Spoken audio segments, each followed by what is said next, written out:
Now on to your second question. It was about how many meals should you have during intermittent fasting. So if someone's doing a 16 hours of fasting, 8 hours feeding window daily, can intermittent fasting be taken as a lifestyle? So that's two questions, so I'll answer both of them for you right now. So for starters, how many meals is really up to you.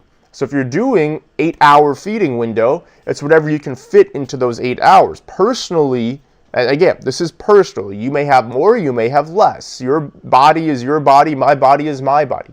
My body tends to want 2 meals during my feeding window. So I'll have 1 meal at the beginning, obviously, and then I'll have 1 towards the end. And that is my feeding window, all right? That's all that needs to happen during that time. Sometimes I'll have a snack in between the 2 meals, but that's usually what I do. For you, it might just be 1. It might be 2 as well. It could even be 3 or 4 or 5. There's no calorie or portion restriction when it comes to your feeding window. The only thing you need to worry, or the only 2 things you need to worry about, are A, keeping to that feeding window, and then B, eating high quality foods, which we went over when I answered Simone's question and Toy's question earlier. All right, so that's really all you need to do in that perspective. And then, can intermittent fasting be taken as a lifestyle?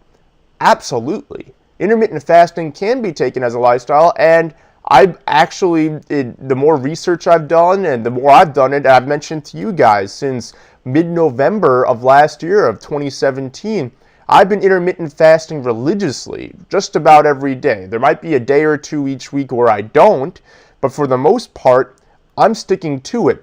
And the scientific benefits are amazing. You create this process called autophagy, where your body is ridding itself of bad cells and toxins and replacing them with good ones. You're increasing your longevity. You're enhancing your SRG3 protein, or SRT3 protein, excuse me.